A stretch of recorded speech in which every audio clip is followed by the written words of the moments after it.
Alex, Yes. welcome to the podcast, first of all. Hey, thank you for having me, man. The second time we're doing This is this. the second time. We had some technical difficulties. You're a comedian. You're also in the tech world. You're also a super I'll give athlete, you, like, a music fan. I'll give you like a quick elevator pitch, whatever Okay, they call it, okay. right? I grew up in the desert, went to college, Orange County. I studied finance. My dream was to basically be like, Wolf of Wall Street, like one of those movies, be working in doing that. Stockbroker or something. Yeah, something like that. I got close to what I wanted, but when I was doing it, I was like, yeah, this is not what I want. Like I was doing it kind of honestly, but I feel like I was doing it mostly for the status, for being like, oh, I'm one of the big boys now, But I realized that when you're basically working 60 hours a week, 70 hours a week, like the amount of money that you get paid is sometimes not worth it, So, and I saw a couple of my friends that were working in tech, and it's a completely different vibe, when you work in tech, because it's all about do your work and then do whatever you want to do. I will be playing soccer. In the middle of soccer, they will be like doing their work and playing soccer. Like, during halftime, they will be checking emails and be like, oh, I'm just doing some work I'm just catching up on work that I didn't finish earlier. Well, that's cool. Yeah, and I was like, wow. That was before the pandemic, because now, like, I guess that's More common.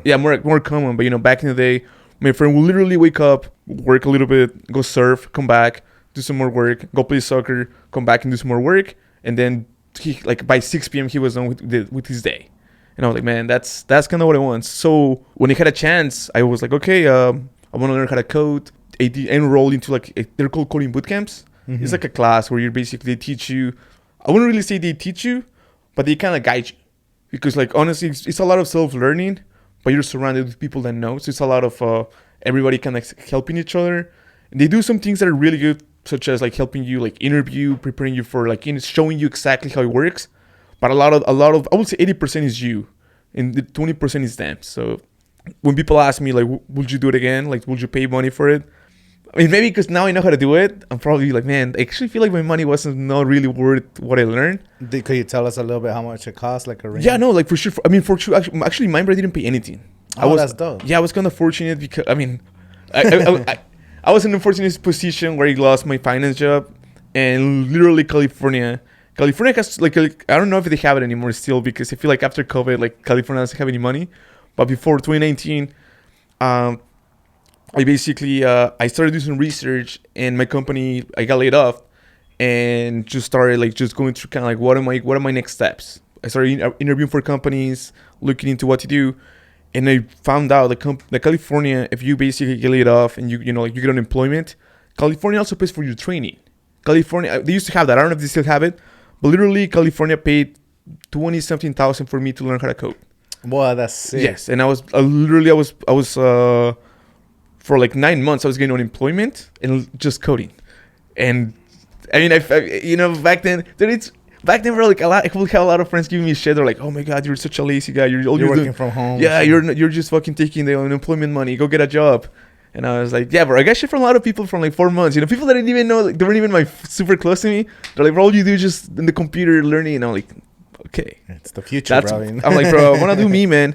And I mean, I don't wish bad on anyone, but eventually, like, a lot of people found themselves in the same position during the pandemic because a lot of people lost their job. Yeah. And I was like, well, I wanted to put myself in a position where, like, even if I feel like coding or whatever, just the fact that some the basics or a little bit of coding, that's already kind of like above a lot of people. So I was like, okay, this is like a good opportunity for me.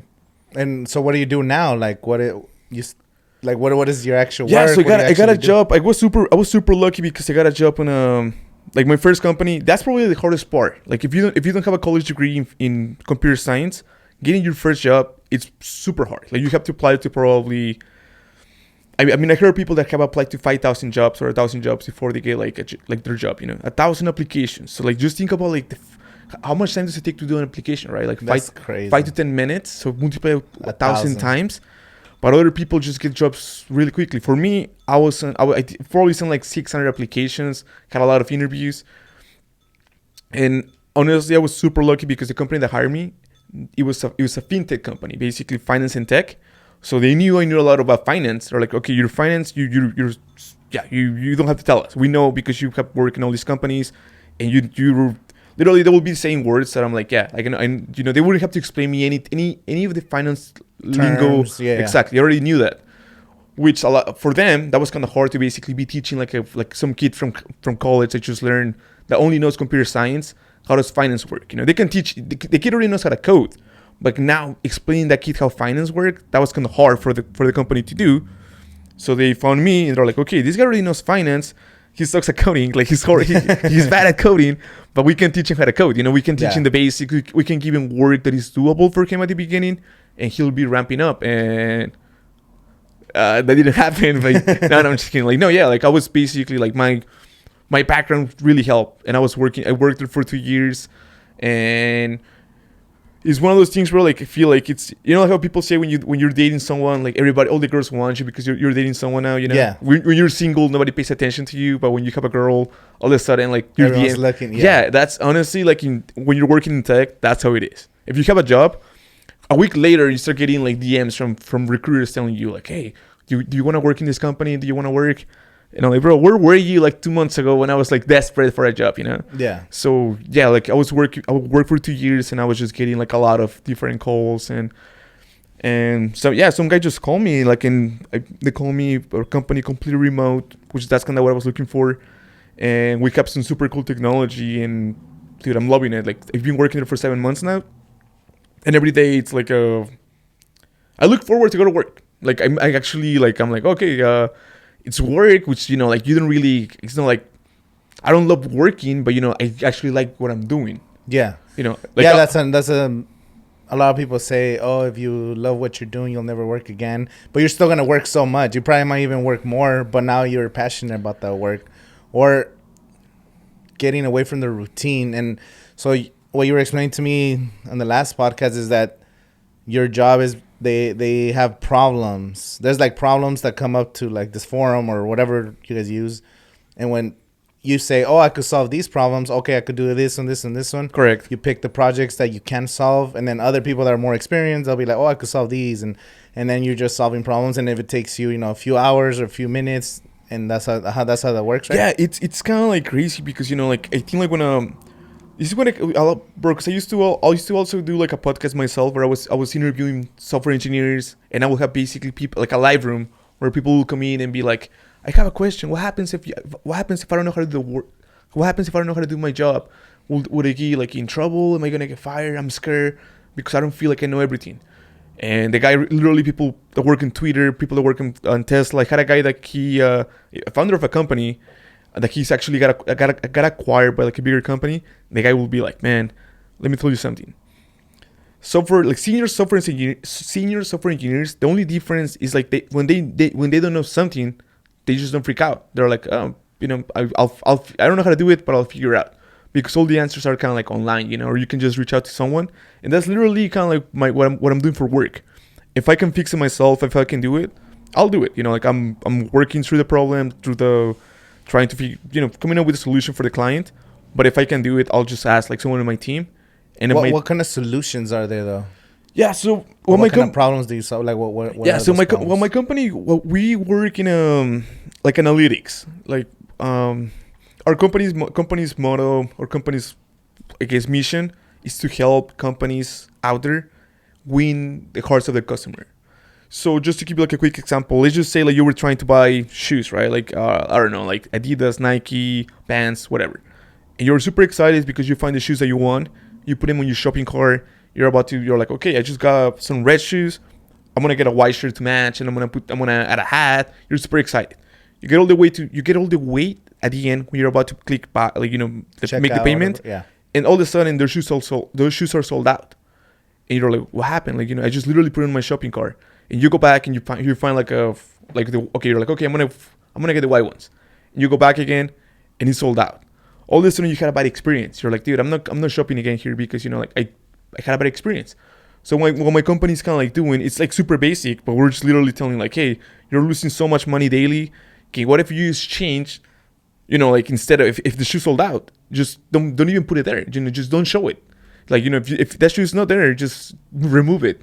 And all of a sudden, when you go there, you're like, okay, they have it on yellow, they have it on blue, they have it on green. Oh, I want the green ones. And all of a sudden, your experience completely changed, you know?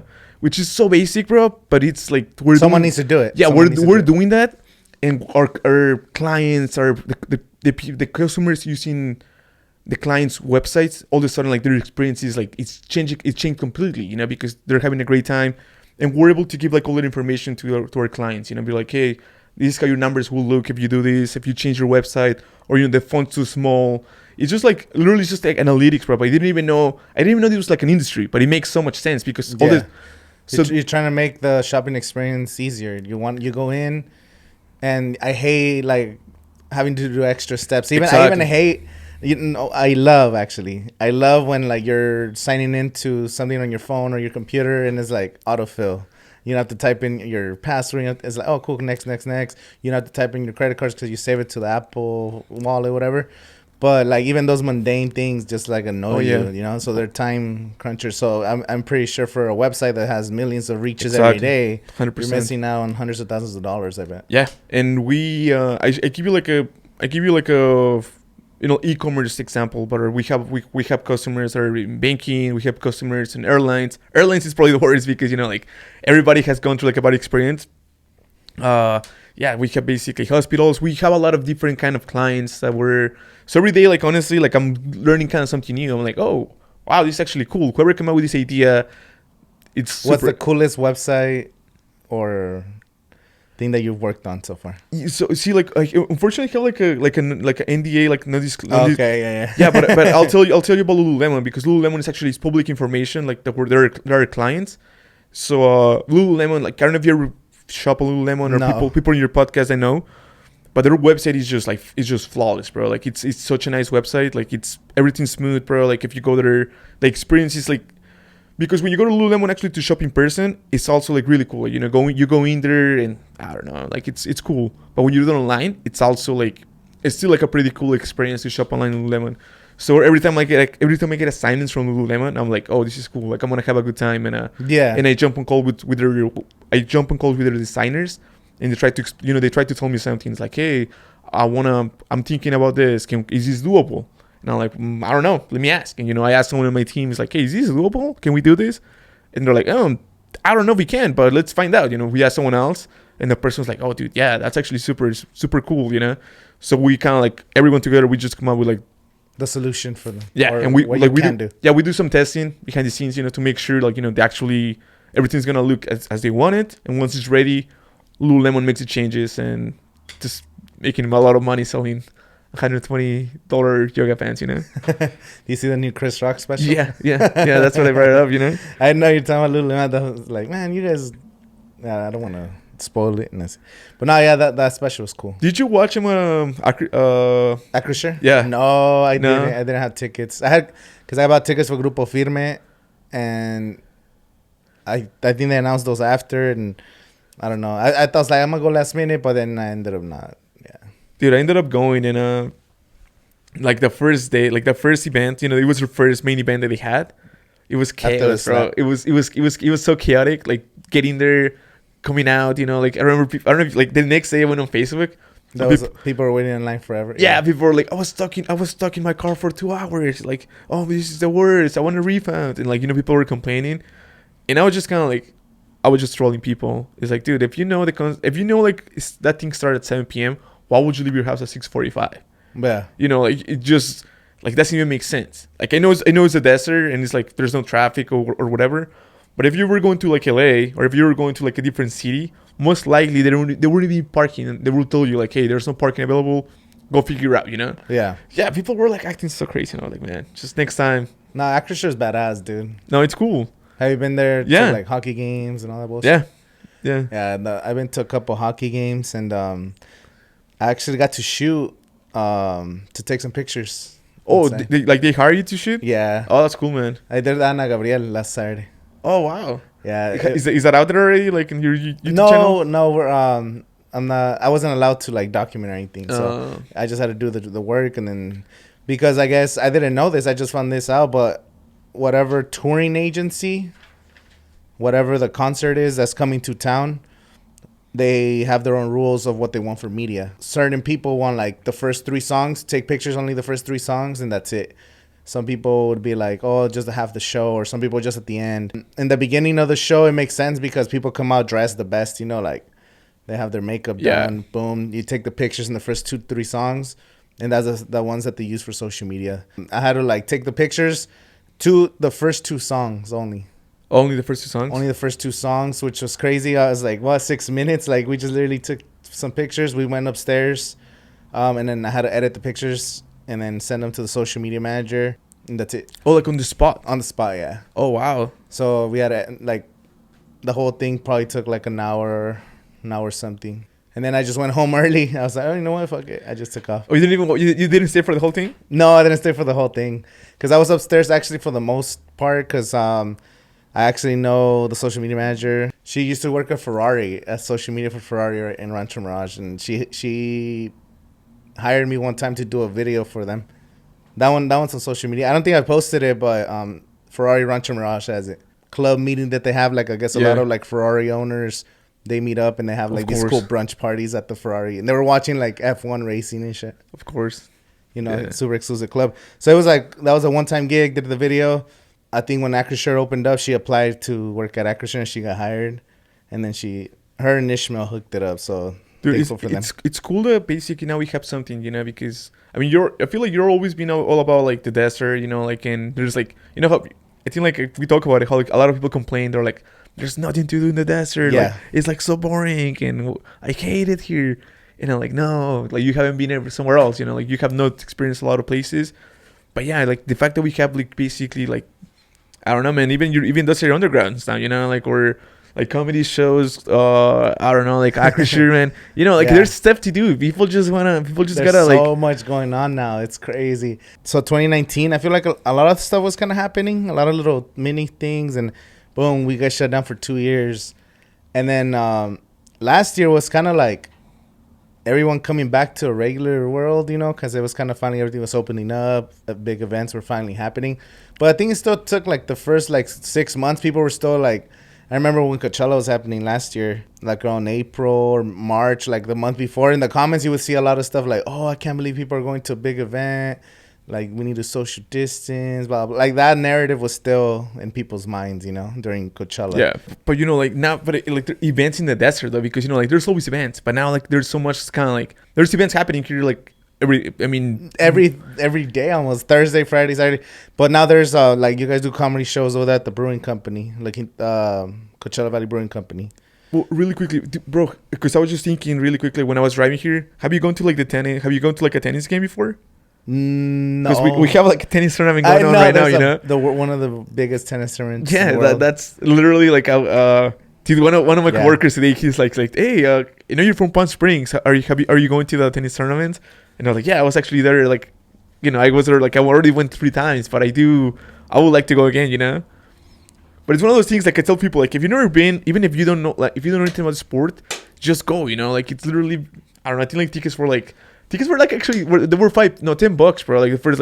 I know they're cheap. I for some reason, not that I don't even want to experience it. Yeah. I want to go. I forget, or like things happen and I'm like, oh fuck, that shit happened. Like that's kind of happening now. I know it's happening. Yeah, no, I see the traffic. I drive by it, and like I want to go, and I just don't put an action. No, man, it's happening to me so much, like so many times that I'm like, man, like I can't.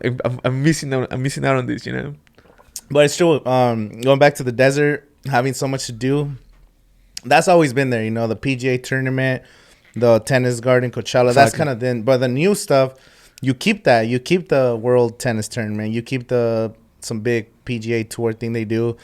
And then Coachella, Stagecoach, like the biggest festivals. Then you add a world-class arena because Acrisure is a world-class venue. The first time I went for Grupo Firme, it felt like the Staples Center. Like, I'm like, oh, shit. Like, it feels like a real venue. Like, oh, shit, I'm at a real venue. It's not as big, you know, and also felt a little more intimate. And it was cool because you walk down the aisles, and if you're local, you're running into like at least 5-6 people, if not more. Hey, what's up? Oh shit, what's up? I haven't seen you. It's so cool. And then the best part is you see a world-class event, you see whatever comedians, whatever style of music you like, and then you drive like 15 minutes home, and just like, dude, that's so sick. No more leaving LA after like a concert. And it's like fucking 12 o'clock and you're driving back, falling asleep. Because I went to the Chris Rock and also to a hockey game, and people are not coming, which is, that to me, like, that's what is, like, it's like the crazy part. People are driving from LA to watch Chris Rock, you know, they're like like I'm Dave like, Chappelle and stuff. yeah, he's like, why didn't you watch Chris Rock in L.A.? He's like, like I don't know. I feel like Palm Springs, make it a An experience going out there. Yeah, trip, exactly. Exactly, make it a trip. Like, and they all came out with like good reviews. It's like any seat in the stadium you can watch. It's great view. It's This video is not sponsored by Acrisure Arena. Yeah, they should be sponsored by Acrisure Arena. Actually, marketing direct. No. Actually, yeah, should be some tickets because I'm giving you so much promotion. Like, but yeah, like people are coming, they're like enjoying that. And also, dude, I don't know if you went, but the soccer Coachella Valley. Coachella Valley invitational stuff, right? Dude, I literally like those things were like $20, and I saw Carlos Bell and Chicharito like right in front of my, like they both signed my jerseys, bro. For like $20. That's and sick. I forget about the price, but it's just like I tell people like, bro, like there's shit you do here, man. You just gotta like basically, you just gotta follow Angel, and you'll know what's happening. Exactly, bro. I've been saying this for so long. Like I've had fights on Twitter. Like people saying that the valley's boring and this and that, and then there are people will always say, oh yeah, but all that shit takes money. But some of it doesn't take a lot of money. $20, we could come up with $20 to watch soccer. You're saying they make stuff accessible. Even you might not have money for like a big concert, but you could go to a Firebirds game. They're cheap. There's all the amazing hiking trails that we have here. The natural resources. We're surrounded by like the tallest peak to the what is it, like the tram where you go from the lowest below sea level to 10,000 feet in the fastest time in the world or some shit. No, also, I mean, like, you feel like definitely they should follow you, bro, because you're like in the end, what's kind of happening, but also like when you start talking to other people, like if you're into like I don't know, like for example, because now I started running, and like now people tell me about runs, like there's gonna be a run next week in Palm Springs, there's gonna be a run in Joshua Tree. Like I might do a run in Joshua Tree next week. I'm not really sure. That's crazy. Yeah, but someone's like, dude, it's like no, I'm sorry, Pioneer Town, and I'm like, okay. I might do it, but it's just like there's so much stuff happening like close by, like it's just I don't know. When people tell me like they're bored, it's like you're just not following the right people. If we're friends with this guy, he'll tell you what's happening. It's not even just. I think people just need to go out more and go talk to more people. We do. I think another thing that happened with COVID, a lot of people it really affected a lot of people mentally. Some people, they just haven't been the same, or some people really got like really scared to go to public events. And I know a few people that are kind of dealing with that stuff. So I know it's hard, but like talking to people, meeting people in real life is just different, because there's one thing you talk to people online, on Twitter. You're talking to people on Instagram daily. You have DMs with people. You have you comment on your friend's post or whatever. We're consuming each other's content. But once you see somebody in person, and then you talk to them in person, oh, we should do this, and then you're like, oh yeah, let's make a plan to do this, and you get it done right away, and then now you have that human connection. Versus online, you do have a connection digitally, but it's not the same. Oh no, it's not the same. No, definitely not. Yeah. The biggest struggle for me was like posting content during COVID. Like that shit was just kind of like, why would I even make videos right now when like the world's going to shit? That's when I kind of took a break from everything, because I really believe is if you just stick to the thing you're doing, whatever it is, you want to be doing comedy, you want to be a musician, you want to do paintings, art, whatever. You just keep doing it. You just don't stop. Just keep doing it. Don't stop. And try to learn, try to get better.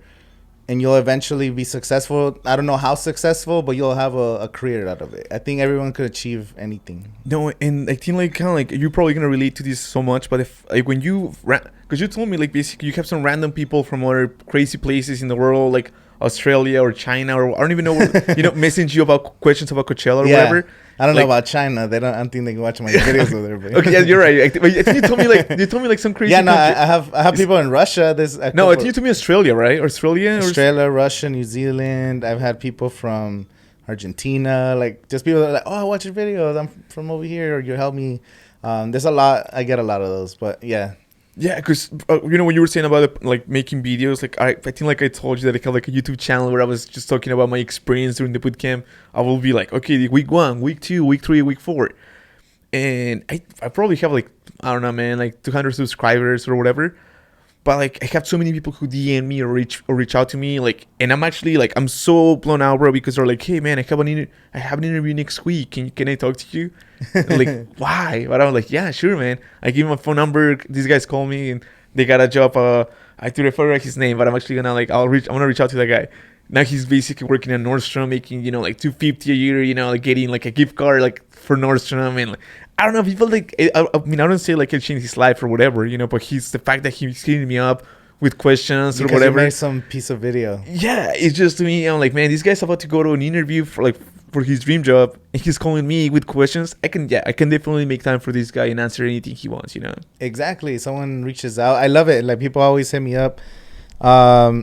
And it's a lot of things that you would think they're common sense or things you experience that you forget. That's the biggest thing. We forget. We always look at everything through the eyes of ourselves, like your own experience.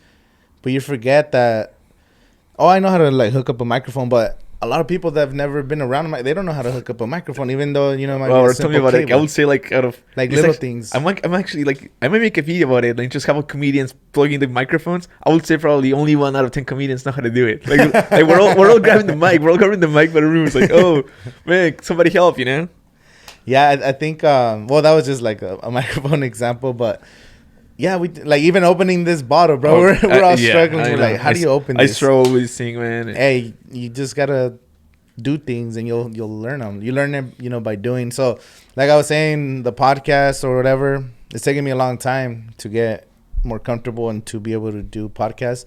But it's like you just can't stop. Because I started with no microphones. I started with no camera. It was fucking a phone, So I really believe, just from personal experience, if you just keep going, like somehow luck goes your way. Yeah, you just keep going. Definitely, man. What's like so how long you been doing comedy for? I've been doing comedy now. Officially, it's a year now. Well, a year. This month it will be year 1 month. This month? This month, yeah. How has the experience been for you? Like as a new comedian, do you recommend people try out comedy? Like if there's people that are on the fence, like I don't know, I want to do it, but I'm scared. It's actually funny. Like I feel like in January, like we had so many new people coming in, like to open mics. I feel like people, like their year resolution or where they're like, oh, I'm gonna do an open mic, I want to give it out like a try. Because we had a show and there was like 27 comedians. Never happens, bro. Like we literally started like at 7 and ended like at 9:45 because there were so many people trying to get on stage. That's so cool. Yeah, but then they didn't come back. I think like maybe they try it, maybe they just wanted to see what it was like. And I mean that's cool for me. Like try it out. If you don't like it, you can walk away. But yeah, I think like it's insane that I'm doing this, bro. Because like always wanted to do it. And why are you like in charge of like running the thing? Kind of like I always see you like, oh, we're looking for this, or like you're kind of management. Yeah, I'm a co-producer with Brandon and Chad Bradbury, Brandon Taylor. Honestly, those two guys are like two of the funniest people that I know, man. Like literally, like they're when they're on our group chats, I'm just cracking up. Chad, I've been trying to do a podcast with Chad for a long time. Yeah, bro. Like oh, dude, you should bring us like next time. Like basically, I know. You should the three of us, like and yeah, or just those two, bro. Like these guys are like insanely funny. Yeah, let's bring them. I could get 2 more mics. Yeah, we actually have a show on Thursday. This Thursday. So if anybody's watching, I'm gonna do like a promo. Like if you're watching this right now. And I mean, we sell the tickets, but if you want to come, yeah, okay. Again, I have a promo. If you're watching this right now, if you follow Angel, hit me up or hit up Angel, and I got you. Just so you come, So free tickets to a comedy show this Thursday. I think Brandon's probably gonna kill me, but fuck it. I'll Coachella Valley Brewing. Coachella Valley Brewery this Thursday. What time? 8 p.m. So if you're watching this, you're subscribed, you follow Angel on social media. Hit him up or hit me up and I got you. Just hell yeah. We're gonna get you guys to the comedy show. If you guys want to go to a free comedy show this Thursday, Coachella Valley Brewery. And 2 weeks from now, there's gonna be like a comedy festival where there's like 50 comedians coming. The Coachella Comedy Fest that they did last year? Yeah. You were there last year. I have the t-shirt. I should have been wearing it. Oh, I should have been wearing it too. I have it too, Yeah, but that's happening in 2 weeks. That's a free event. That's sick. It starts from like 2 p.m. to like 11 p.m. What's the day for this one? What's up? I think like that's Saturday 26 or 27. The Saturday. Like, no, it's actually next week. The 28th? 26, 27. I don't know. Have it here. I think the 28th is Saturday. Let's check it out. No, 25th. 25th. Yeah, 25th. Yeah, that's 50 comedians coming. What day is it? That's a Saturday. Saturday from like 2 p.m. all the way to like Saturday the 25th. Oh, okay. Yeah. So that's completely free. People can come, and there's gonna be food. There's gonna be music. Multiple stages and stuff. Multiple stages. There are like 3 stages, 50 comics. It's probably like literally like I got invited to go to. My friend invited me to go to Miami like next week. He's like, hey, like come to Miami, bro. Like he just moved to Miami, and I was like, yeah, dude, I'm going like 100%. And then I saw like the comedy festival was happening, and I was like, brother, I'm sorry, man. I'll go later, but like I don't want to miss these because I have so much fun performing with comedy and also watching all these comics, man. What's like the best part about being a comedian? What's the best part? I think like the best part is when you're writing jokes. Like you sit down and you write a joke in your room, in your house, whatever, and you're like, okay, I think this is funny, and you're nervous. Like I think like I get nervous. I don't know if these guys do, but I'm thinking I'm getting nervous because I'm like, okay, I've never done this joke live. Yeah. It might land, it might not land, and you go there, and no one laughs. No one laughs. You're like, shit, what just happened? How does that feel? Like, dude, it's honestly like it sucks, but now, bro, like I laugh so hard when that happens. I'm like, bro, what just happened? Like it's funny to me, and I like it. I feel like I prefer to. Obviously, I would prefer to hear like a good reaction, like on a joke. But when I bump, I'm like, I kind of like it because I'm like, okay, Alex, that was bad. What did you do bad? Do you record all your performances? Yeah, I try to. Like, and I'm like, okay, it's actually funny. Like, this is funny. What did I do? And I'm like, okay. And sometimes we're just changing like a word. They're just giving like a little pause. It's like a step that I can say it 3 times, but if I just do like a quick pause or I just make like a face or whatever, all of a sudden people are laughing. And one person laughs, and all of a sudden everyone laughs. Like, just, I'm like, oh, don't get it, but that's cool, Have you done like a joke that bombs? And then you tweak something, and then you come back and that shit kills. Yeah, actually posted on my TikTok because like I was, I don't know, I kind of want to show people basically like open mics. I'm okay. So that's some feedback that I received from other comedians who are better, like more stable, more established. They've been doing it for a long time. They're like, hey, bro, don't be afraid to fail. You have to be, especially right now since you're so early in your comedy career. Just go out there, just do some new jokes every week. Try to be writing. Like that's what you want to be doing, right? You're a comedian. You should be coming up with like new jokes. You should be thinking about new jokes, new ideas, almost every day. And I'm like, okay, that's good feedback. So every week, bro, I'm trying to do like at least one new joke, And I actually posted one on I posted on TikTok. And there's so many. I want to say haters, but like what do they call them? Keyboard warriors or whatever. People are like putting like cricket emojis or saying like, oh, that was mild, or it's like, hey man, this should be on stage. That wasn't funny or whatever. But then I basically post the same joke like 2 weeks later, and now the whole room is laughing. Like it's the same joke, but it's just something changed. That now like that joke actually killed people. I replied to these guys and be like, hey, same joke, but it's just like something different, bro. Like like I changed something, and all of a sudden it's a freaking game. It's like people are laughing. And you posted like the response to the updated part. Yeah. Oh shit. Yeah. And what did they say? Yeah, I wasn't expecting. I wasn't expecting to say anything, but it was just more like if somebody goes there to like I actually posted like the title of the video was like these joke bombs, and then I replied in that same one. I was like, dude, check this out. Like it's the same joke, you but it's improved it a little bit somehow. Yeah. And how long are your sets usually? Like how long do you guys do sets? For somebody that wants to try out comedy too, how long should they do? Well, we don't have like a requirement on time. There's been people who literally just go there, and it kind of sucks if you're hosting the show because you're like, okay, this guy's gonna get on the mic. You're thinking that guy's gonna be there for 4 minutes, 5 minutes, and sometimes they just do like 2-liners. They're just like one quick joke, and they just get out, and you're like, what the hell? Okay, cool, man. All right, thank you so much for coming, and you just gotta keep the show going, But yeah, normally I would say 3 to 5 minutes. That's kind of like a good first set. How often do you write? How often do you write jokes? I can go from writing like the things like I don't sometimes I don't write them. I'm not writing daily, but every day I'm trying to come up with like a new joke, or something new. So if something happens at the gym, if something happens here, if something whatever, like I just make a mental note or put it on my phone. And there's days that I kept being on my computer for 4 hours just writing and writing and writing. You know, like all these small ideas that I had, I'm just writing. I'm like, okay, and then I'm like, wait, I don't even know what I meant to say here. Like, what did I mean by saying? Like, bro, I put down tennis shirt. What did he say? I put in my phone tennis shirt, tennis tournament. I was like, dude, what does that even mean? Tennis shirt, tennis tournament. And I still remember that dude, this guy asked me for a drink, bro. Like, I'm literally like just walking to the tennis garden, like, and I'm kind of close to the bar, and some guy's just like, hey man, can I get a drink? And I was like, oh yeah, sure. And I'm like, what the fuck, bro? I don't even work here. Why is this guy asking me like, for? And then I turn around and they had like the same color of shirt and those guys. Yeah. And I'm like, oh shit, I'm Mexican, and I mean, I'm watching tennis. That makes sense. Some white guy will be like, hey bro, can you get a drink? And that's what I meant. I was like, okay. But, you know, like, obviously this guy is going to be asking the guy who looks like one of the bartenders for a drink, you know? Yeah.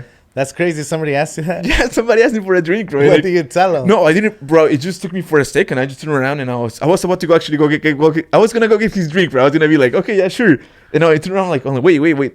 I don't work here, sir, you know? But he caught me off guard. I was just like, sure, man, I can't get you a drink. I don't know, you know? Yeah, some people definitely assume. I get that shit all the time. Like when I go to like Home Depot or all this shit, like I'm just there shopping, and then like people, oh, how much is this and this and that? Like these white people, I'm like, bro, I'm not wearing a Home Depot vest, you know. Yeah, so I don't really care about. I recently kind of changed all my when I started like doing comedy, I was trying to do jokes that were fitting or that were suited for everyone. You know, kind of like I'm gonna write a joke that everyone's gonna like. You know, like every person. And I feel like that wasn't really me, you know. I'm like, nah, that's not me. So now most of my jokes were literally me, like being Mexican or just shit that happens to us, you know. So people I feel like lately people that come to my shows, they're like, I'm actually feel like I'm doing pretty good because people are like, man, I can relate to that, you know. That's I don't know. And I feel like I'm enjoying myself on stage because I'm just having fun with myself, talking about things that are funny to me, and other people are laughing, which to me like that's like okay. Now I feel like I finally got like the king of it, you know. And have you been recognized like around town with people watching from the comedy shows and stuff? Yes, which is like to me like that's the craziest part, bro. Like I'm like what? Like the other day I was walking. I went to eat out with a friend, and some guy just comes like, hey dude, are you like the comedian? And I was like, dude, this guy's fucking with me right now, you know, like because I was with a girl and the guy I'm like yeah, it's like no, it's like dude, we watch you, like you were really funny, and I was like cool, man, you know. He's like, no, when are you gonna have another show? But he actually feel like he was actually being serious after. Yeah. And I was like, oh no, we'll have a next show coming up, please date. And I started kind of like talking to the guy, but at first I was like, dude, this guy's just fucking with me, you know, trolling or something. Yeah, this guy's trolling me because like, aren't you the comedian? And I'm like, and the girl's like, you're a comedian? I'm like, yeah. It's like, what comedian? Tell me, you know, like I forgot to tell you, you know. I do too much, but that's sick, bro. Yeah. That's a cool feeling. And so this thing I realized, bro, I realized that shit at Besame Mucho. I know we're going to talk about Besame Mucho, but social media, so it's like you're staring. What it is like somebody staring at their screen. They're just scrolling all day. Everybody scrolls like 1,000 times a day. Oh, yeah. So if you're always on the people's feed when they scroll fucking 1,000 times a day. Sometimes we think we're annoying people or that we're posting too much. But really think about how you consume content. I consume fucking I remember all day. Bro, you told me about that. Like, you're like, dude, I'm just posting stuff, and now I'm just trying to post it as much as possible. Because I feel like when I started like with the TikTok, I was just posting like I'm like, okay, I'm just gonna post like a joke that is like super great, and that was a lot of pressure. You know, it's a lot of pressure to be posting like the best post or the best joke out there. So now, you know, I'm like, dude, I'm a comedian, but I also do all this stuff, you know, like you tell me exactly the same thing, you know. It's like you I don't know, I'm posting my workouts, I'm posting me playing soccer, I'm posting whatever, you know. And some people they were like, oh man, like this guy's not funny, he's not a funny comedian, but he runs, he does marathons, or he works in tech, you know. So now I guess, you know, people are kind of like, you know, melting into like different kind of groups of followers that follow me for different reasons, you know. Exactly. And it's like it gives you more of a personality, because it's not, oh, he's just a comedian, oh shit, he plays soccer, oh I play soccer too. They're like, oh shit, he works in tech, some people that are in tech, and then they were like, oh cool, he's a comedian as well, that's crazy. They might not care about the soccer, but they care about the comedian stuff. And then, you know, or like when you go to music festivals, you can post yourself at Besame Mucho. They're like, oh shit, I was at that concert too, you know. Like you start relating to more people And I think that's how it kind of works. I don't know. Yeah, and that's how you really, I feel like that's how really you build like a connection, you know, when you have someone like something that you kind of like, but if that person follows your favorite soccer team or something that you do or whatever, all of a sudden you're like, wow, like, oh, I didn't know about this, I didn't know about this guy, you know. Because of that, we're trying to be the perfect. Like, oh fuck, this post Exactly. has to be perfect. And I think some of the best things are when they're like more raw too. When something's too polished, it's like I don't know. Yeah. So giving it a little bit of a raw look and just be more, just post what you're doing. That's the biggest thing. If you're already doing something, you're already gonna be different because it's you and there's no one doing what you're doing, no matter who it is. But if you just like post every single part of you, you're not faking anything. So if something goes viral, you're just living your life. Versus if you're trying to create a certain type of content and it goes viral and then this, and now you're chasing this other thing that it's not you, I think. Oh yeah, and that's kind of what I was going back when I told you, like when I started writing jokes, I was trying to be like, I want this guy to like me. I want every single person here in the audience to like my joke. It's like, nah, man, I'm just gonna like do what I like about whatever, and if they like it, super cool. If not, I'll move on. You know. Last year there was a lot of people at Coachella, so this year I'm kind of scared. I'm like, fuck, I don't even want to be seen that much. Like, hey, and you come on. You mentioned Coachella, and I have to basically give you credit, bro. That's the camera that I'm looking at. Yeah, dude, you broke out the news about Bad Bunny, bro. You told me on October Bad Bunny was coming to Coachella, and I was like, I trust this guy, and I trust him a lot. Like, so I was going up to girls and people, guys, and whatever, and I'll be like, hey, I'm like, fuck, I don't have anything to say. My opener was like, hey, have you guys heard that Bad Bunny is coming to Coachella? And girls were like, no way, who told you? And I'm like, I have an insider, you know? It's like, oh, you're messing with me. Like, I don't think it's true. And when that happened, bro, I got like 3 DMs where people saying like, oh, you told me about Bad Bunny. And I was like, whoa, that was you, bro. That was this guy. hell yeah. Well, thanks for fucking taking Yeah, no, like, actually, you surprised me on that one because, I mean, I kind of felt like, yeah, maybe it happens, but you said it was happening. Like, yeah, so I got a source, and this source, I can't reveal the source. Don't reveal it, brother. Yeah, like you're like an NFL insider. You don't have to just keep it for yourself or don't tell anyone, dude. Now, I mean, I'll talk about how, like, in what kind of industry. So when you have somebody like Bad Bunny or somebody with the big group coming to Coachella, they have hundreds of staff members, and they all need a place to stay. So what they end up doing is they rent like a whole block out of like a hotel. They'll rent like 2 stories full of like Bad Bunny dancers. So Karol if you're G watching dancers. this, you can message. You should follow. Hit him up and be like, "Where is Bad Bunny staying at? Where is he gonna have breakfast? Where is he going to be No, going well, to?" the main artist probably has like a mansion somewhere.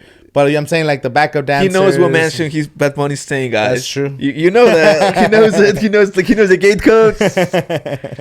No, so that's how we're able to tell is because then you'll get like a company come in and rent like 40 rooms, and then sometimes they always disclose, oh, we're part of this management team of the musicians, the dancers, backup dancers, fucking all that bullshit that comes with it, photographers, wardrobe people. You know, you have hundreds of people per one fucking artist. Yeah. You know, they need a place to stay, so you get them 100%. in a hotel. So that's how they told me. It's like, oh, last year Karol G's people booked in that hotel. And he's like, oh, Bad Bunny's team reached out. And I was like, oh, shit. And they talked to 2 general managers from other hotels. And they also said that they were reaching out to other hotels trying to get the best price. They were trying to save money, too. Shit. Yeah, and you also broke out the news about him dating. What's her name? Like, bro, she. I feel like it's funny. Like, she became like the most hated person by all Latinas. You know. Oh, Kendall Jenner? Yeah. Wait, I thought it was Kylie, but yeah, like one of them. I just remember. But also, bro, dude, it was kind of bad from Bad Bunny to do that on International Women's Day, bro. You know, Shit. like, you know, it's all about support of the woman, the Latino power, Latino gang. And So he's dating. it's the Kardashians. What they are is marketing. They're just doing marketing. So I remember the first time I heard about this was when Amber Rose, because she used to date Kanye West, and like the years after Kanye like dumped her or whatever, she would date these upcoming rappers, and then they would create a bunch of headlines like, "Oh, Amber Rose is dating this upcoming rapper, fucking whatever." So now you're getting so much free publicity to that rapper. Oh yeah. And then she would break up with him and then go date another upcoming rapper. So I started. I don't know. I mean, it's people on Twitter, but the comments were saying like that they do this to just ride off the wave. You know, like, hey, if I go to her, we're gonna get free headlines. It raises both of them. I kind of feel like it is, you know. And then you they, pay them to date you, basically. So it's like they're like a marketing. They're a brand. So Bad Bunny already the biggest artist in the world, or like, you know, at the top. So you think Kendall's paying Bad Money, or? I think it's mutual. Oh no, yeah, that was so mutual. No, that's because she's so relevant. Exactly. And they just do things to stay relevant. No, I think you were about to say, this just like, got to that level. He just finally got to that level. Because there's levels. There's like the Jay-Z, Kanye, Beyonce, Kardashians. You know, like the biggest motherfuckers, Eminem, like the biggest names in like just music or celebrities. You know, Tom Cruise, fucking DiCaprio. Like that's the top of like the fucking of everything. You know. And to stay at the top, you always have to stay fucking doing something. So you gotta. Oh yeah. Or otherwise, like the new guy will take you. You know, like you come back. It's like, hey, go back to your level, bro. You know. Yeah. Nah, it's crazy. So basically, I was like, I feel like anyone could just keep rising as far as you kind of want. You know, there's limitations that used to be back in the day are no longer there because of social media. Oh yeah. You don't have to wait or, you know, pay somebody, or it's like pay to play, or they have their favorites. Now it's like the audience kind of dictates. Yeah, whatever the algo tells you, you know. So Coachella, bro. Coachella. Let's talk about Coachella. Let's talk about Coachella. So you going to Coachella this year or what? I am going to Coachella. Let me see, actually, because I forgot about the lineup that I was looking at, you know. Are you excited for someone? So we started doing research. Right now we're at we did all Friday and all Saturday. We literally listened to every artist on the whole lineup. No. We started from the bottom up. Like, we started with the smallest one, which was the Desert Kuya Bird Singers. They're actually locals. They're like a tribe, and they sing. They have like little maracas, and they hum, and like, I think that's gonna be really cool with like the good systems that they have at Coachella. Bro, I used to do that with a friend, like back in, but that was basic. We had a lot of time to do that. You really? know, like, that's sick. 2012, 2013. D8 Racer. No, 2012. Yeah, 2012. D8 Racer, if you're watching this, I don't know, I hope you remember. Yeah, bro, we will be just like listening to music full. But also back then, bro, you know, the lineup was kind of like more my kind of music, you know? I feel like now it's a lot of different new people. It's cool, but I feel like back then I was actually kind of like, it was more my kind of like, you know, like more rock, more indie. Now I feel like it's more... Like what? What's more now? More trendy, you know. Like it's more like a trendy festival now, you know. Like whoever had a good year, or any upper comer, you know, they'll put you on Coachella, you know. Yeah, it's for sure. It's the upper. They're good at capitalizing, and they're good at getting the people that are about to blow up. But they also have a big part of. They're like one of the biggest marketing festivals. Like there's data. So whenever an artist plays Coachella, like their sales of ticket sales go up by like 300%. Streaming numbers go up like crazy, because not only is every person fucking making Snapchats and vlogs and all that shit, TikToks at the festival. That's what 200,000 people posting all over. Then you have all the media events around it, and then everything's broadcast on YouTube for 2 weekends in a row, just broadcasts all over the world. Like, the brand of Coachella is just fucking spreading, bro. Like, it's crazy. Yeah, bro. And to me, it's kind of like crazy. Like, these guys have such a following, such a branding, such a marketing that is amazing. Like, top notch. That I was telling a girl, I was like, dude, Coachella, they brought Hans Zimmer, you know, like the music. No one in the right mind will be like, hey, I'm about to drive 2 hours to watch this guy in LA, you know, to perform. Not a lot of people, you know, like not a lot of people. I wouldn't go. Definitely people that go to Coachella, they wouldn't go to an opera concert from this guy.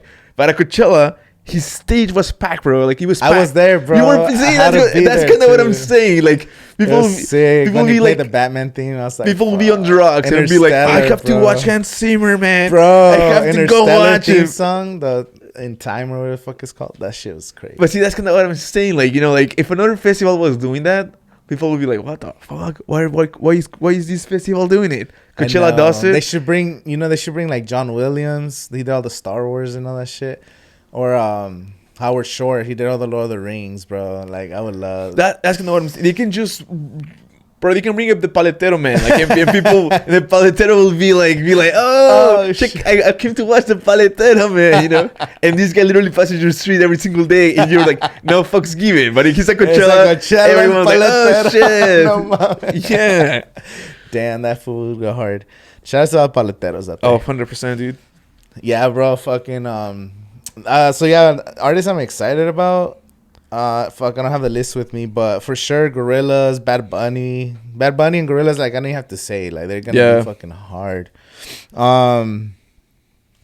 K-Stronada's gonna be cool.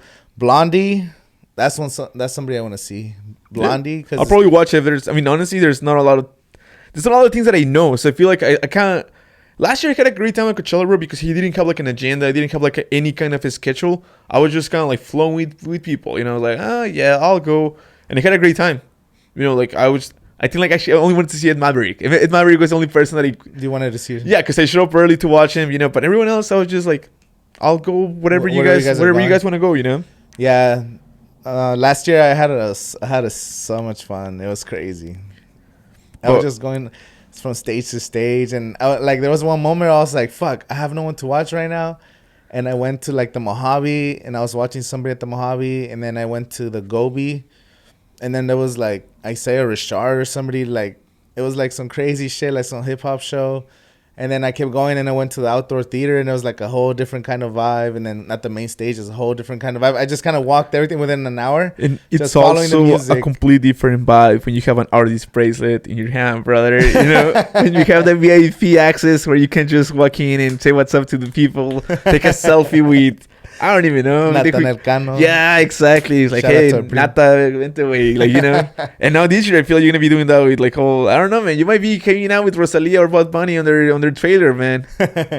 Hey, shit, if you're watching this, someone from Golden Voice, let me know. Nah, yeah. We'll see. We'll see what happens. I feel like Bad Bunny might use your publicity, bro. You know. I wanna. Hey, Bad Bunny, you wanna get a podcast before you go to Coachella, before you perform? Hit me up, we'll do a podcast. I mean, he's staying at the Kardashians' house, so you can just roll with the equipment, bro. Oh, shit. He got a crib now, for sure. Yeah. And that's a... But, bro, honestly, like, I mean, I'm not putting Coachella down, but, dude, I had so much more fun at Besame Mucho, man. Besame Mucho, to me, was, like, my festival of the year last year, bro. Besame Mucho was sick. The lineup was so good, but I feel like it should have been, like, a 2-day festival. Oh, yeah.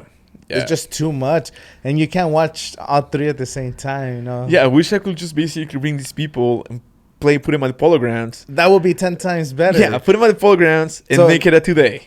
Yeah, because Besame Mucho, a lot of people complain the bathrooms, the parking, and then just walking all day on the concrete because it was just straight up asphalt. You know, it's the parking lot for the Dodger Stadium. And even the artists were complaining, bro. Even like artists were basically saying like, this, I don't know. But I was watching Zoe. And the guy's already like a diva, bro. Like the lead singer, he's like literally complaining in front of people. He's like, "Oh, no, esto no se puede tocar así. Like we cannot be doing this." Like, bro, just shut up and sing, dude. Like, pero the instruments didn't work. Like, fuck, I forgot who it was, but her accordion, you couldn't hear her accordion. Oh, no way. And then the vocals too, like no se oía nada. And I was watching like Hombres G, and the audio sucked, bro. I was like, what the fuck? Like, it was just terrible. But that's why it was the first time they've ever done it. So I feel like it'll be a lot better the second time. Like, I'm pretty sure they're going to learn their lesson, you know? And also, dude, I cannot believe that basically Mana is coming, bro. You said it. You said, like, dude, it'd be crazy if they have Mana. And I told you, like, dude, I don't think Mana needs Besame Mucho, you know? Mana can just sell out the Dodger Stadium if they want to. Yeah. But they're playing Besame Mucho. But it's a festival. It's different. I know it's different. Which, bro, I feel like the fact it's a festival makes it for me like 10 times better, because they don't do festivals. They need to go to Coachella, bro. What the fuck are they waiting for? They could headline Coachella. They 100% can, but I just feel like they can just probably they don't need it. You know, like they're kind of like at that place where like I know they don't need Coachella. Yeah, but it would be so hard to have Mana Coachella. Yeah, Coachella would probably have to pay. I mean, they're paying all these guys a lot of money, you know, but they'll probably have to pay Mana like kind of like this. I don't know if the same numbers, but I mean they do produce the same number of money, you know. Yeah, a Mana concert is not cheap, bro. You know, those things are expensive. Nah, they're selling out every time. They sold out the Forum think for like a whole week straight. Sure, if you're watching, have Angel be the social media when you bring Mana to the desert. Oh shit! Hey, Mana at Acrisure Arena, brother. You're giving them all the tips, bro. Yeah. Dude, hire us, man. What are you guys doing? We can run like an Acrisure podcast, right? You know. Damn, we need an official Acrisure podcast. You need like an official Acrisure people here, man. Interview, you know, like a. We'll interview the artists that come to the arena. That'd or like crazy. Like the owner of Acrisure, man. I don't know, you know. Yeah. Shout out to, I think one of the guys from the Eagles is an owner. I think like a part owner. Eagles. The NFL team? No, for the band. Ah, okay. I'm like I don't know which one, bro. Fucking Donovan McNabb. Yeah. No, the lead singer or one of the people from the Eagles. Because I guess he lives here in the desert, and he was the one that like funded a lot of it. He saw the vision. Yeah, exactly. That's all it takes, bro, you know? And that's going to open so many things, bro. There's also a Disney park resort that they're opening. Dude, actually, I kind of hate that thing, bro. The Disney thing? Yes. Why? Because it's like literally like kind of like 20 minutes, 10 minutes, 5 minutes away from my house. And I was just, I mean, this is part of my, one of my jokes, but you know, like these guys just literally increase the house, the house, you know, like the house that I wanted to buy, 100,000 more, bro. Literally houses when like, as soon as they got announced, like, you know, houses were like 250. Yeah. Now they're 350 because Avengers moved into town, you know? Oh, shit. Yeah. That's crazy. Yeah. Right then, Rancho Mirage? Yeah, well, Palm Desert, you know, like kind of like by Costco and stuff, you know, those houses just like one day were like announced, all these houses were like taken down. They're like, nope, we have to reappraise it, you know? And it makes sense because if you're living next to Disney, bro, that house is worth way more. Hell yeah, the Airbnbs are going to be crazy there. I think that's going to bring so much like world attention because people love, Disney's the biggest brand, maybe. Yeah. There's like these powerful brands. So the powerful brands are like the NFL. The NFL, like Nike pays them billions of dollars so they can have the Nike logo on the jerseys. Like the NFL is worth that shit. Like TV companies, DirecTV, Bro, just lost out to YouTube $2 billion they were paying them. The first commercial after the Super Bowl, I don't know if you remember, Patrick Mahomes, or like, what are you doing now that you won the Super Bowl, Patrick? What are you doing? I'm gonna go to Disneyland. Oh yeah, that was like the first commercial after the Super Bowl. You know, that just tells you kind of like what you were saying. Disney, NFL, big companies. You know, those are the biggest brands. Yeah, Disney and the NFL. Even Coachella's a huge brand. You know, these brands just grow so large and they have so much influence. It's crazy. Dude, I hope like basically like Golden Boys is able to kind of work some partnership with Acrisure. You know, to have some kind of like their events. I don't know if they can do that or whatever. You know. I think they're rivals because I think or just bring Desert Tree back, bro. Another Desert Tree, man. I know. I heard one of the reasons they had a bunch of the artists, but then there were like one or two artists couldn't make it, and then they would choose another date, and then the only like 3 of them will be available because they're a little older too and shit. Yeah. So it's been hard because they wanted to make it like legendary, like bring 5 legends. You know. That was insane, dude. I didn't fucking go to that one. You didn't go to that one, bro? No. Damn, I wish I would have. Man, I didn't. I don't feel like I knew you back then, like as well, you know. But I was in college. I had a test on Monday or whatever, and my mom just calls me. He's like, "Hey, what are you doing?" I'm like, "I'm working on something, man. What's going on?" It's like this guy, one of her bosses, like one of these guys owns a house like that my mom works for. He's like, "Hey, they're not gonna go to Desert Trip today. They have 4 extra tickets." I'm like, "What? How much do they want for them?" You know. They're like, no, do you want him? They don't want him. And I'm like, okay, are they selling them? He's like, no. Bro, I just literally got in my car. I told my roommate, I was like, yo, want to go watch Paul McCartney tonight? And he's like, what? I'm like, if you want to go, you have 5 minutes. I'm leaving right now, bro. I'm leaving right now. And these guys just basically jumps in my car and we just basically we drive here to basically watch Paul McCartney, bro. That's so crazy, bro. Yeah, I was going like, Mom, don't hear this. Don't, please. I did not say this. I was going like 100 miles around the freeway, like just to catch. I was like, oh shit. Because she called me like at 1 p.m. So like, oh fuck, it's just about to start. Yeah. So I was just, dude, coming quick, bro, to watch Paul McCartney, man. Because that's like a lifetime, once in a lifetime, you know? Yeah, that sounds amazing. Who else played in there? Rolling Stones. Oh yeah. Paul McCartney. The guy from the Who. The guy from I think Pink Floyd or one of their guys. And I feel like I'm forgetting 2 more people, man. That's a sick lineup. Yeah. No, I wish they do. If they do another one, I'm there for sure, but I cannot miss it. This year I'm excited. Bad Bunny's gonna be sick. I'm excited for the hologram shows, bro. Eric Pride's. There's this DJ Yeah. that does the holograms, bro. That shit's gonna be crazy at the Sahara. And Blackpink, that shit I want to see, but it's gonna be at the same time, I think. But man, Bad Bunny. I know Bad Bunny's gonna do something crazy. Rosalia is gonna be hard as hell. Who else? Kid Leroy. That shit is, he's gonna bring out Justin Bieber. I see. Like I don't know a lot of these DJs, but I mean, I like kind of like EDM house music. I'm really into that. And I saw like somebody just posting like they were basically saying that that's like this is like the best EDM Lineup. like house kind of music like in a long time. And they basically posted like a bunch of names of people, and I don't know. I was like, oh, It's a lot of DJs in this one. Because I told you we're listening to everybody on the lineup. It'll be like one artist and like three DJs. One artist, three DJs. It was crazy. A lot of DJs. From the bottom of the list to up. So there's gonna be a lot of DJs on the Dulab and the Yuma. The Sahara, I feel like it's gonna be back like old school, like a lot of EDM. oh man, I miss that. That was my childhood right there. That's bruh. the best, yeah, dude. yeah. When you're like, oh, I don't know anybody going on. Let's go to Sahara. Fuck. And then it's just fucking sick, dude. Dude, I had like a homie that he met his girl. He dated this girl for like a long time, and they met at the Sahara, bro. And Yeah. like, imagine like you telling like I don't know, like your kids that are like, oh yeah, I met your mama at the Sahara, The you know? Sahara tent. Yeah, that's cool, man. You know? crazy. Are they still dating? No, they're not. Damn. Like I know, right? They should have just make it official, just for the Sahara, you know? Damn, you can meet your next baby mama at the Sahara. Yeah. Now, I like how it used to feel like when the artist would end and you're waiting for the next one, everyone's just like sitting down, but like you were under the tent and it was like kind of cool.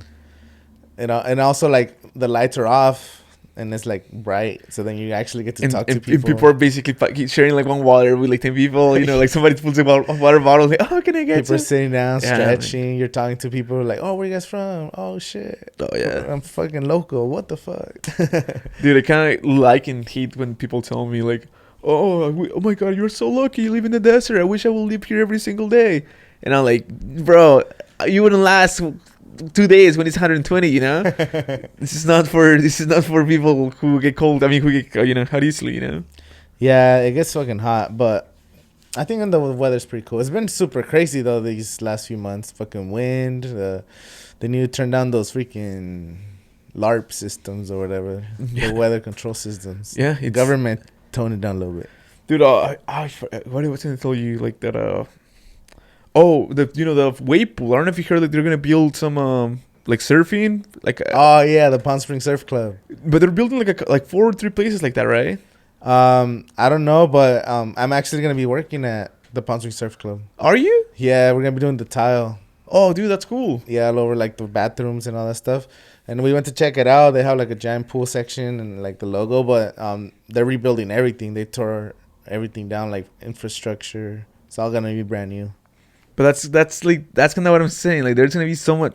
Oh, dude, like, imagine going like surfing in the morning.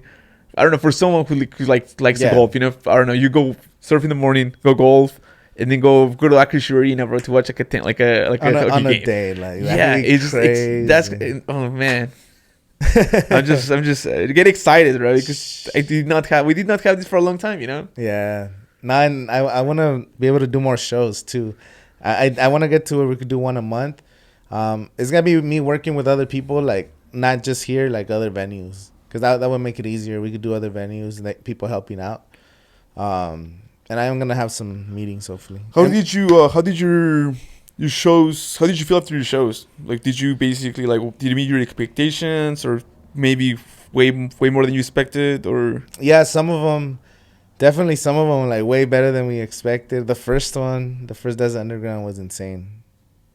That one, like 350 people showed up, and like people were going hard, and it was super hot and humid that day. It was like 100 something at night, and people were just sweating. But it was like when you're at Coachella, and you're sweating, and everyone's sweating too, and everyone's just dancing. That's how it was. So like right now when I drove here, like I didn't see a lot of cars. You know, like there was only your car and somebody else's car. There was only 2 cars here. Yeah, When I came to this underground, it's like the last time, bro. You had like 6 rows of cars. yeah. that's I don't know, man. To me, like this is really crazy. Like basically, so many people are coming to your things, man. And I have like people. We were interviewing people, and someone said, "Oh yeah, this is my third Desert Underground. I don't even know who the artists are, but I just come because this is so much fun. Like, that's so dope. Oh, that's cool, People man. My saying that. third this, you know, like Yeah, oh, people have been coming to. We've done 7. There's been 3 really big ones, and then like, no 4. Yeah, 4 big ones, and then like 3 kind of mid-sized ones. But there was still a lot of people, just not as much production, because the production's that's where the money. yeah. And then we're pretty soon, we'll have the first comedy Desert Underground show, man. Oh hell yeah! You guys hearing it first? We're gonna have a Desert Underground comedy show, comedy special, and we'll probably do a little open mic. So if you guys want to join the open mic, we'll do like a little 30-minute session of people signing up. Oh yeah, that will be like crazy to basically just have someone and be like, we can discover the next Chris Rock, man. You know, Mills, Mills, if you're watching this, you better join it, bro. Mills, if you're Mills watching will it, better kill, come bro. to Mills the is tour. funny, bro. That was Dude, there's so funny. many people that are funny that I keep telling my friends. I'm like, bro, you're funnier than a lot of guys, man. Get on the mic, you know. Yeah, there's a lot of people that sometimes you gotta like just guide them or tell Dude, them. actually did my first comedy show in Spanish, puro español, like Spanish completely, bro. Yeah? Here, like in Coachella Valley Brewery. Yeah. And I mean, I feel like I did okay, but you know, like the fact that you're like changing your whole thing, like listening to Spanish comedy, bro. I'm like, man, this is completely different than, you know, like all How do you like it? it's cool, bro, because you know, like it's just like, you know, like carrilla. I don't know, like Yeah. how do you say carrilla in English? Like, you know, Like playing around. I don't know. yeah, like, but you know, like in Spanish, bro, it's like completely different. You know, like I was watching these guys, like, you know, they call my friend is kind of like small, like he's like, I don't know, bro, 5'4", 5'5". Some guy calling like, hey, bro, you look like a llaverito. You know, un llaverito, like a little keychain. Yeah. And I was just like, dude, that just cracked me. I started like losing it, bro, when he said that, because like, you know, like it was so funny and cute. Like, he's like, hey, well, tú eres mi llaverito. You know, you're like my little keychain. You know, Yeah. like that's how do you come up with that? You know. I Yeah. don't know, man. It's I don't know. Do you ever perform? You should do 2 performances in one night. One in Spanish, one in English. Oh, I would love to. In one day. I would love to. Boom, boom. Like, I think that'd be hard, bro. Yeah, that's when like people ask me like, where do I see myself? You know, going with this. And I don't know, man. Like, you know, I would love to be doing this every single day, but I feel like most likely it'll be like something that I continue doing. But you know, just I hope Chad or Brandon they'll make it. They'll be the next the next big thing, you know. I'll just tag along, you know. I'll just go with you and I'll be your opener, you know. You don't want to take it far, like. No, I mean, yes, I would love to, but you know, like I think like right now, like at the moment, I think like fame and money, like or whatever. I'm not really doing that for those reasons. I'm doing it just because I enjoy writing. It, yeah. That's kind of. But I mean, I would love to basically like some of these guys, some of the local guys, to become big, so I can just go perform with them. You know. Yeah. Those guys put the work, and I just get on stage. You know. So I'm just here to tag along, fellas. Don't worry. Yeah. I think anybody could do something. Just gotta keep trying. Just keep trying, and you'll get your shot. I think everybody gets a shot. Oh yeah. And you can do like a content strategy. Just keep posting. Like you said, something that fails, something that's good, or even you're like, oh, I just wrote this joke. What do you guys think about it? Even just do jokes for TikTok like that to practice. For me, like kind of what I want to like. I read like a comedy book, like just a bunch of comedians, and I forget who said this, but some guy said like something that changed his life. He's like, dude, hearing this changed my life. The guy basically said that nobody really cares about you that much. So you're for example, I do something stupid. 1 minute later, 2 minutes later, those people are gonna forget about it. They have other shit to worry about, you know. Like they're not gonna be thinking like 1 hour later, man, Alex was not funny, you know. For like, they don't give a shit, you know. It's like, okay, that was, you know, kind of what I'm talking about, you know. Like I was kind of too worried about like, oh, what are people gonna say? What are people gonna think? How are people gonna react? But at the end of the day, they don't really care as much as we like to believe, you know. Yeah, we like people are gonna be okay. People will move on if my people, joke. It's like we think people are actually paying attention when people forget about it, like people don't even know. Yeah, which they are, but at the same time, like they're just like, whatever, you know, like just you move on. Kind of like when you watch like a funny TikTok or whatever. Yeah, it's like, oh shit, that one creator I follow that I forgot I follow, and then you just scroll and oh shit, I forgot about this. When you like it and you scroll, that's why I say just keep posting and just keep posting. And I fucking post a lot, but I feel like I could be posting more, bro. I'm like, fuck, if I actually posted more. Because I do get the results. Like, as soon as I post more, you get more engagement. Everything starts reaching more. You get a little more followers. And then you stop posting. It's kind of like you got to keep feeding the fucking algorithm. Yeah. But, I mean, you got to play the game, you know? Exactly. So Alex, thank you for being on the podcast. Appreciate it, man. This shit was dope. Yeah, no. And I want to do another one. I don't know. We should do right after Coachella, right before Coachella, like, I want to do something around that time. Dude, for sure. And before that, we're also doing guys, like, hear me out. We're actually gonna have like a comedy show that's underground happening. So stay on the you know, keep follow this guy. First of all, you gotta be following this guy because he'll tell you where everything's happening. You know, like you'll know whatever he's doing. You're like, oh shit, I might have to check that out. You know, that sounds cool. And second, he's gonna continue doing T-Zone shows and comedy shows now.